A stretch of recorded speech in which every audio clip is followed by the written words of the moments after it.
Hey everyone, how's it going? I'm Jeremy. Thanks for tuning in. My camera just looks focused. Oh, there we go. I am going to talk about gun control today. I saw it come up again. I wanted to talk about something else besides COVID. I know COVID is. I don't like anything going on with COVID, but we need to switch it up a little bit. And this kind of works off of the video that I made yesterday talking about how in Australia they're using police force to go after kids who are just on the beach but they didn't have a mask. It was late at night. And there was like 8 teenagers and they had all of these officers. They had like a helicopter up in the air too, and they fined them $1,000 each. It's like, really? Man, it's just of all the things to be concerned about, that's it. This came about because I came across this video. This is titled Ben Shapiro and Piers Morgan revisit their viral gun control debate. I don't know if this is a new or old one. He just brought it out though, April 10, 2021, so it's not that old. I know he's talked to Piers Morgan's a few times. It was several years ago with their first one where Ben went to Piers Morgan's show. I think he was with CNN at the time, and they had this talk about gun control. So I wanted to highlight a few things about how does regulating guns do anything about this. So we're going to talk about, well, what effect do these rules have on drugs? And then as the video thumbnail shows here with a knife, over here in China, this video is called China's Child-Targeted Mass Stabbing Crisis. Guns are completely illegal over there. Yet they're still getting killed, but just by different means. Because it's not the gun that grows up and gets legs and arms and goes around killing people. It's these people who have an issue. What I am doing here is that I'm not trying to change anybody's minds about anything. I'm just trying to show that there are lies out there, and there's a lot of them from politicians. And I just want to bring accurate, up-to-date information, the best that I can do. It's of course impossible for one person to do, but I'm doing what I can. And I'm just leaving it open for you to make up your own mind, because I don't know you, I don't know your situation. And so if this is what you would like, is that having just the information and hearing as best as we can both sides of the story, then give this video a like and give it a thumbs up. So let's go ahead and let's listen to their little talk here. I'm going to jump through a lot of this because I'm trying to keep these videos down short, but I will have links in the description below, so if you want to watch these videos in their entirety, go ahead and knock yourself out. And there's some things that Piers Morgan says that I agree with. I agree more with what Ben Shapiro has to say than Piers Morgan. So, but let's take a listen. I think government should be responsible. It should take action, even if it's against the popular will of the people. You're made to be a government because people expect you to take difficult decisions and to govern. And the example I would use is someone like Margaret Thatcher. It's like, yes, I totally agree with Piers Morgan on this. You're supposed to make difficult decisions. You should not be trying to please the public. You should be doing what's right. Doing what's easy is not the same as doing what's right. It's usually doing what's wrong is usually the easier thing to do. It's usually much harder doing what's right. You're going to find a lot of opposition to it. At least that has been my experience with so much in life. An example of this is confronting friends and family whenever they're doing something that's wrong. It's like, do you want to jeopardize that relationship? It's like, well, it depends. Sometimes the answer is absolutely yes. Other times it's like, well, maybe it's not that big of an issue. Sometimes it is, though. Maybe you think it's a small thing, but it's really something kind of larger. And it's like, yes, I agree with that. Don't make, you have to make difficult decisions. And I think too often politicians they just say what's easy. And I think this happens with Republicans and Democrats alike. They just want to blurt whatever's going to make people happy so that they can get the votes. They're not interested in the truth, doing what's right. They're interested in whatever's going to get them votes. Just wanted to please everyone. I don't believe in people-pleasing governments. Me too. I believe you are elected by the people. You should live up as far as possible to the manifesto that you... And I say that a lot. He calls it a manifesto, but it's what are the political issues that you're running on? Whatever it is that you're running on, it's like you should be stuck in that until your next term. That's what people voted for. They're not voting for you, or at least they shouldn't be. They should be voting for that politician because of the issues that they went out there and campaigned on. And if you're not going to do it, then you should be removed from office. I am not aware of politicians in recent times who do this at all. He talks about Trump did this some, and it's like, yeah, I guess he did. I think Biden has really gone back on a lot of things, and it's like, I don't care who you are, whether if it's some little city position to the President of the United States. That's what you campaigned on. That's what you have to do, period. It's not, oh, now I'm in office and I'll just do whatever the hell I want. Hell no. You ran on. And I think Trump, to his credit, has... And he goes on to talk about it. It's like, I just completely agree with that. And with the internet today and with computers, it's like we can do that. There could be a link that you could click on to go to see, all right, here's what they're running on. And then whenever they get into office, then it should be frozen. It should be a government page. They can't change it until the next election, or unless if something really major happens.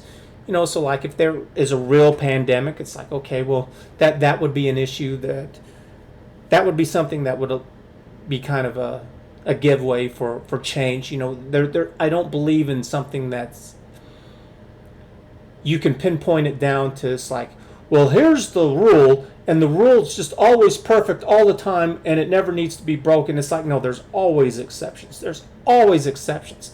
But people have this concept of like, well, it should be perfect. It's like, no. And gun control here is going to be a good example of how, no, there's no perfect solution to this. Question for the public health of the country. And treating guns like a public health issue would be a really smart move for America right now. It might take the politics out of it. Completely agree.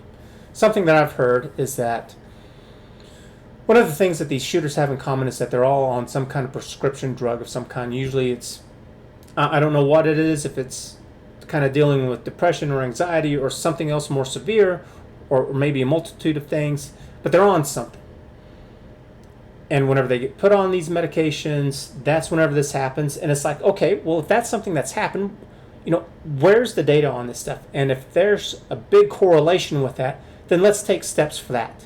I want effective change, not just this random nonsense. Well, let's get rid of all guns. It's like, it's this many people who have guns who are doing something bad out of all of these people. It's like, why don't you apply that same philosophy with everything? Oh, because of a few bad eggs, we're going to punish everyone. It's like, go do that in school. Oh, well, there was a student who was acting up and doing whatever in class, so we're going to stop teaching class because of this one student. It's like, no, you're still going to teach the rest of the students. You take that one kid and you send them to the principal's office. You call up their parents. You deal with that one student. You don't deal with the entire class and you treat them all like they're horrible pieces of trash. No, you don't do that.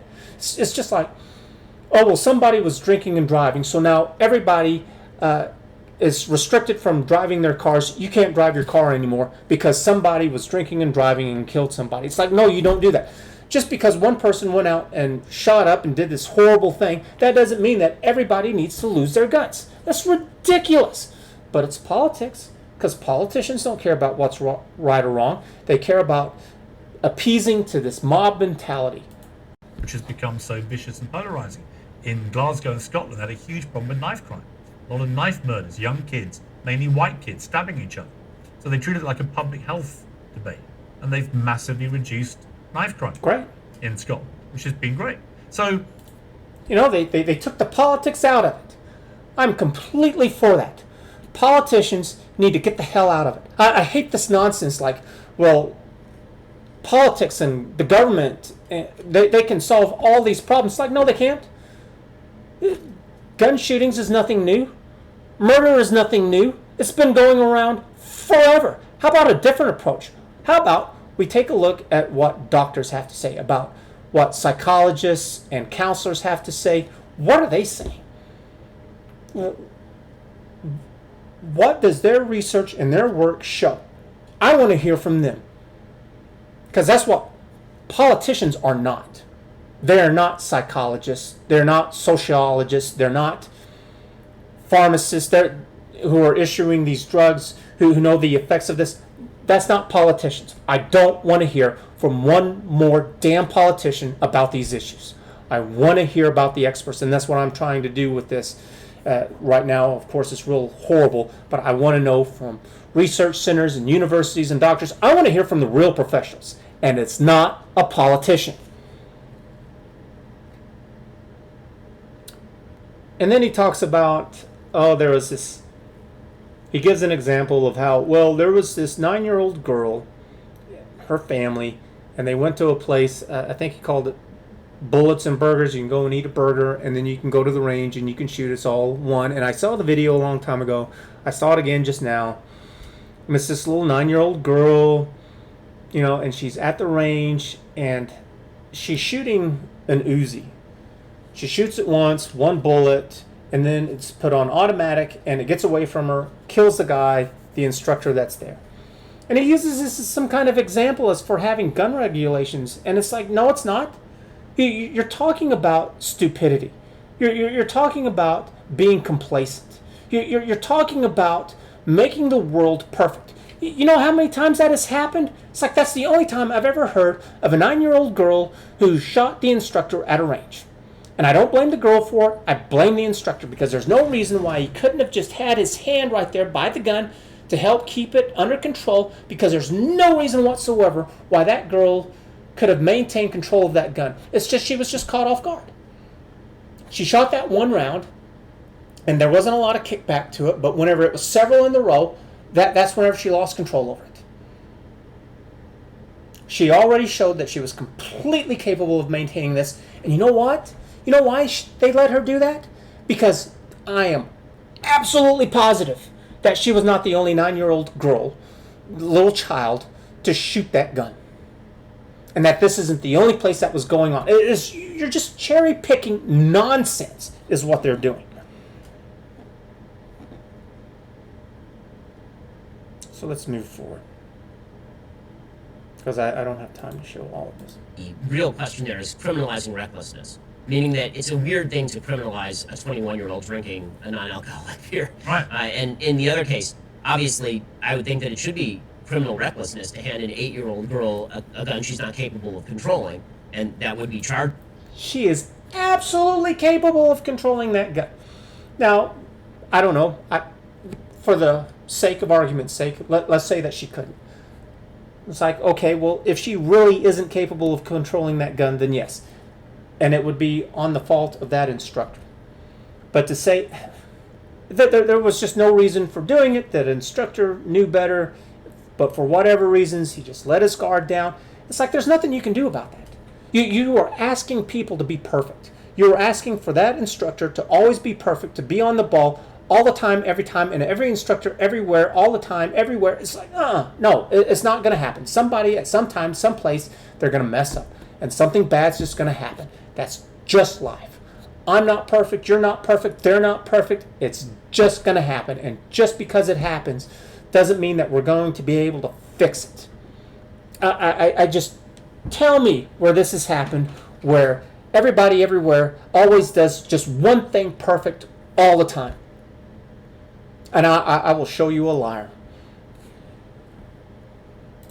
Chargeable, in my view, just under probably basic negligence. But it wasn't. I mean, I don't know a particular case, but in my view, that should be, although not necessarily as an effect of banning guns per se, because as we've discussed now several times, I think that the countervailing view is that there are lots of law-abiding citizens who do want to be able to own a gun and should be able to own a gun. I understand why Americans want. Yeah, and it's like he's absolutely right. Why are you going to punish all law-abiding gun owners who are completely responsible because of these random things that are happening? I'm not saying that these things aren't horrible. Of course they're horrible. But you're talking about this perfect utopia, which is completely unattainable. You're living in a little fairyland clown world where there's rainbows with unicorns jumping over these rainbows, farting pixie dust all over the place that just makes everything perfect. It's like, grow up, man. What are you talking about? And Piers, he goes on later in the video to talk about, well, mass shootings are increasing. It's like, yes, I've talked about this before. It's like, the reason why we hear more things like LGBT rights is because not the percentage has gone up. It's still like 1 or 2% of the population. But whenever the population, when that base number has increased, if you're dealing with a town that had like 1 million people and now it has 10 million people, even though it's still 1 or 2%, the number has still gone up, because 2% of 1 million is smaller than 2% of 10 million. It's the same thing with this. It's like, it's still like this tiny, small little percentage of a number of mass shootings, but because the American population has just gone up, that means that, well, yeah, if there's crazy people out there for whatever reasons, and it's like 0.0001%, well, if you're only talking about 100 million people, but now there's 300 million people, well, that number goes up. So it's like, yes, it has, but it's still really no dangerous than it was before. I hope you were all able to follow that.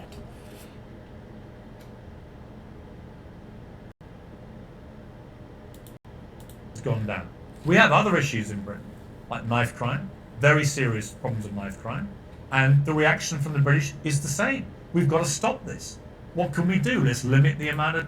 And that's it. This is something that they don't talk about, is that over there in England, that they have all these massive restrictions on guns. They got rid of a lot of them. You have to jump through a lot of hoops. One of the reasons that you cannot get a gun is just by saying, well, I want it for self-defense.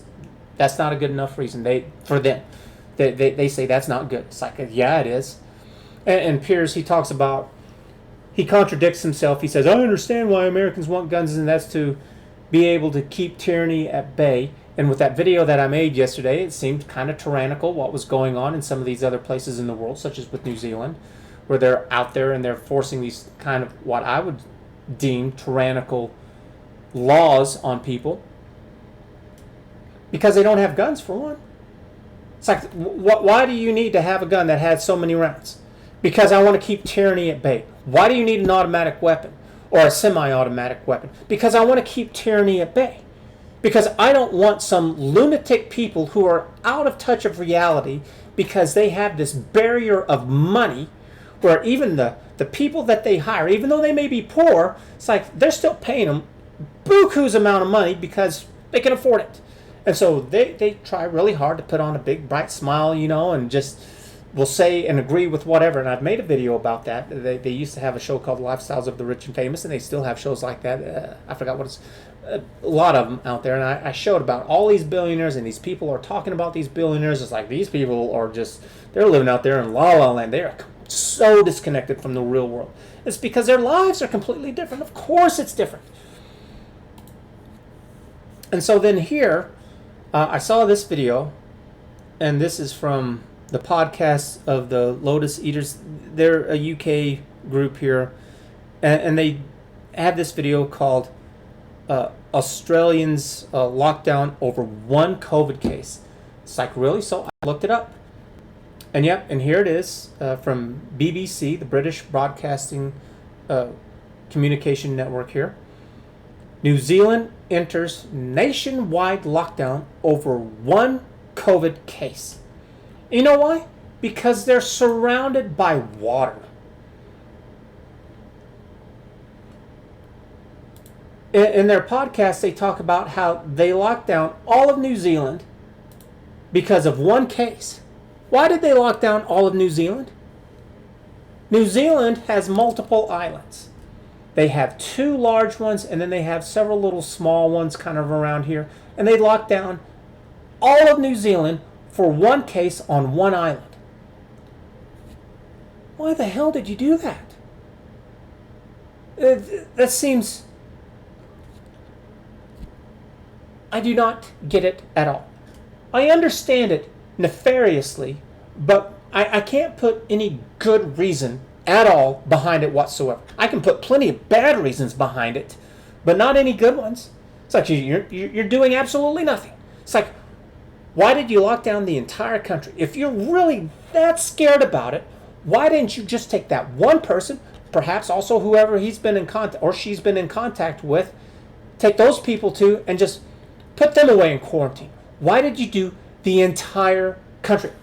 Or, you know what, maybe the city that they're in, maybe lock down that one city.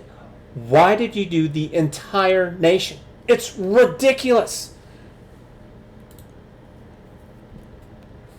And then here, this guy is from Australia, and now he lives in China. I think he's actually fled because of some changes that have gone on over there. I haven't watched any of this stuff in a while, and so... So what's with all the mass stabbings in China? Whenever I talk about Chinese society, inevitably there'll be a nationalist down in the comments saying, oh yeah, but China's so safe. In America there are mass shootings everywhere. You can't go anywhere, everyone has a gun. You're going to get shot randomly on the street. It's a big point of argument that they like to bring up a lot. But there is something that people don't talk about, and those are the mass stabbings that happen in China all the time. Why do these occur? Why do they specifically seem to target children in kindergartens or people in hospitals? Let's talk about it. Let's go ahead and jump forward here. Get to the last video segment that I want to play here. Got rid of that ad first. Kindergarten or a primary school and stabs and kills defenseless children. So you see, there's a vast difference here. We're dealing with a completely different causes and a completely different type of person. And you can watch the whole video to talk about all this stuff. What I'm trying to show here is that I do not care about the guns or the knives. Not at all. I care about these people who are wielding these guns or these knives. It's not the gun's fault. Guns are made extremely well today. These guns didn't malfunction. These guns operate smoothly. It's not the guns. It's not the knives. They're so easy to use that even a 9-year-old child can use these things. It's the people. I want to know about the people. I don't want this nonsense, well, everybody has to have their gun removed. It's like, no, I don't mind having guns removed from people who fit this profile. It's like, okay, well, what are the correlations that are we seeing between all these people? I want as much information gathered. I want this just huge amount, this mountain stack of information, and I want the computers to be able to pick out reoccurring words. You know, not something like the, but definable words, meaningful words, and see what can we see that keeps happening over and over and over again, and like those top 3 things that keep coming up. That would be a great place to start. And whenever we've really kind of tackled these, or maybe we can't, then let's look on to number 4, number 5. Let's go through it, and let's see if we can actually do something then. This isn't it. I want research. I want data. I want information. I don't want another platitude. I don't want another worthless little saying out there. I don't want these empty calories where it's just nothing. It sounds really sweet, sounds really nice, but there's absolutely nothing to it at all whatsoever. I do not care about one more damn mother out there doing whatever. I don't give a damn about these women or these men or anyone. It's like, bring me information. Because these women out there, or these people, young, old, men, women, black, white, holding up their signs and protesting means absolutely nothing to me. Take your virtue signaling nonsense and just shove it where the sun doesn't shine. I do not care. You have been doing this for decades. I've seen this over and over and over again, and you know what? It's still happening. Because it sounds good, and it's completely ineffective. What are you talking about? You know, it's like murder is already illegal, yet they're still going out and they're still killing people. It's already illegal. So how is going and getting rid of guns going to solve the problem? It's like, well, we'll use knives instead, or we'll use explosives, or we'll use cars. There's a billion ways that you can kill somebody, and it just does absolutely nothing. You know, it's just like drugs are illegal, yet there are still drugs all over the place. There are drugs that they're not a prescription. You can't grow them. There's no way to get them. They have to come in from out of country. And they're here. And man, that drug war has been going on since Nancy Reagan opened up her big mouth and declared the war on drugs. It's like, you're not the president. Shut up. I don't want to hear it. I don't want to hear it from any of these politicians or their wives or anything. It's like, I want to know what the data is showing. Is this really working? It's like, drugs are illegal. People have drugs. You make guns illegal. People are still going to have guns. Well, you think the criminals are going to be like, oh yeah, well, man, the government said not to do this. It's like, I guess I'll obey that. It's like, it's dumb.